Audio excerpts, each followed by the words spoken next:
A man described his co-star's intelligence and physical strength as equal to his own, and said, because of that, he wouldn't treat her differently. And here at Rabbit News Hallyu, what struck us wasn't the compliment. It was that he said it like he was reporting weather. For seconds of audio. No pause for effect. No glance at the camera. Wang Anyu, mid-task on busy treasure hunt, stated plainly that he would not ask Tian Xiwei to carry his share of the work based on her gender, because her capability makes that logic inapplicable. He didn't frame it as a value. He framed it as a conclusion. And there's a significant structural difference between those two things. Most of the coverage after this episode focused on the obvious story: 2 actors, 1 music guessing segment, and an encyclopedic command of Chinese popular music that neither of them was willing to yield. The clip circulated the way variety content is designed to circulate. AA Energy started trending. Audiences called them divine partners. Fan accounts built compilations. And then everyone moved on to the next moment the show produced. But that statement about gender roles didn't move on. And the reason it didn't move on is the story most coverage passed over entirely. Here's what CN variety television actually runs on. The format has spent years refining a very specific internal grammar for mixed gender pairings. There's a grounded male presence.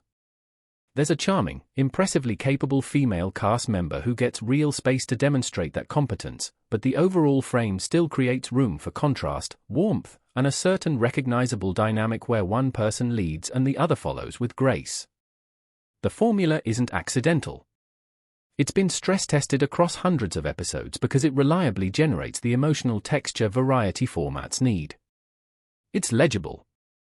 It produces moments. Audiences respond to it.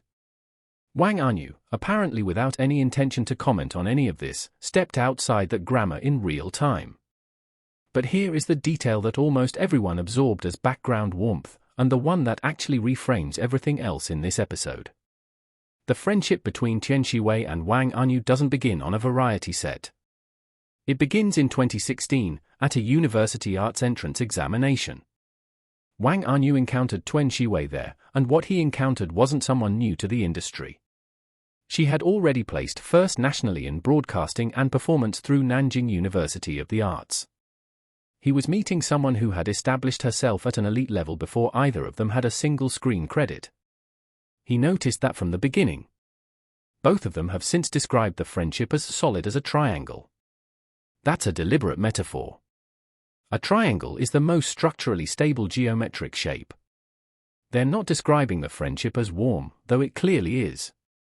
They're describing it as load-bearing. Something that has been tested and held. By the time cameras rolled on Busy Treasure Hunt, they didn't need to calibrate. There was no negotiation of shorthand. No figuring out rhythms. No navigation of what kind of dynamic they were building for a television audience. All of that had already happened across a decade of operating as peers in the same industry. The ease audiences kept remarking on, the one glance and they understand each other quality that kept appearing in fan commentary. That's not a production achievement. That's the residue of sustained peer interaction, made visible in a format that wasn't specifically built to hold it. The specific moments that circulated tell you exactly what that looks like in practice. Tian Xiwei completed a task independently and ahead of schedule, efficiently, without waiting. Wang Anyu's response wasn't concern. It wasn't praise. It was a mildly self-deprecating remark, "Leave some for me." That's not the reaction of someone surprised by what she did. That's the comfortable irreverence of someone whose expectations were already calibrated to exactly that outcome. After a separate exchange where she had been doing the teasing, Tian Xiwei told him plainly, "You make me feel very safe." Not as a pivot to warmth, not as a scripted beat, as a flat statement of fact that landed without needing anything built around it. These are not the lines of two people finding their dynamic in front of cameras. These are the lines of two people who already know exactly where each other stands. Their temperaments, by most accounts, run in usefully different directions. Wang Anyu methodical and precise, Tian Xiwei high energy and forceful in presence.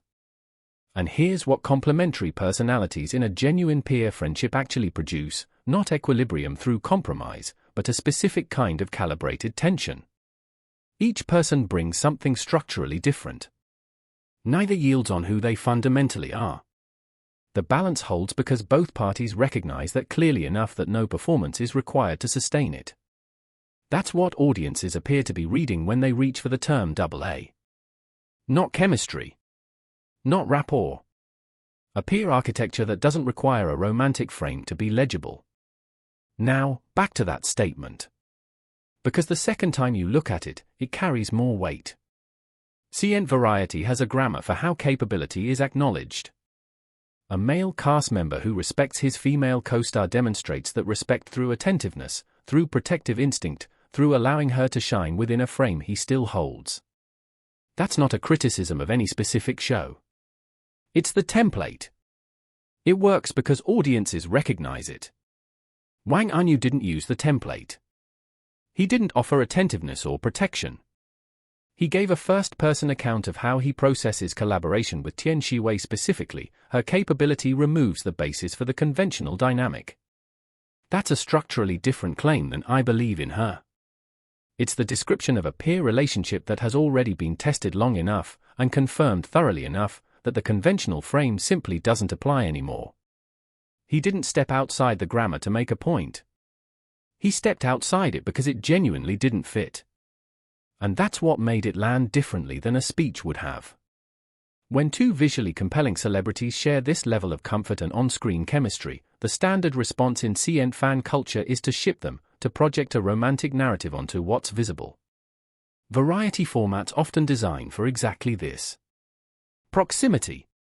Small moments of vulnerability. Just enough ambiguity to leave room for interpretation. The machinery is familiar.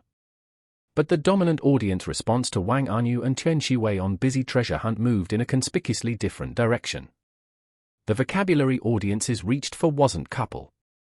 It wasn't ship. It was AA. A framework that centers competence and mutual recognition and describes the dynamic in terms of equal partnership rather than romantic tension. That divergence is worth sitting with. And one interpretation worth considering: Wang Anyu's on-camera articulation, naming specifically, in plain language, that Tian Xiwei's capability removes the basis for traditional gender role dynamics, may have given audiences a conceptual anchor they then built a vocabulary around. He named the equality explicitly, in a format designed to surface personality rather than principle. Audiences took that and expanded it into a framework for everything they then watched. AA became shorthand for two people whose peer recognition predates the show, runs deep enough that hierarchy has no purchase, and is visible precisely because neither person is performing anything to sustain it. The statement didn't just describe the dynamic.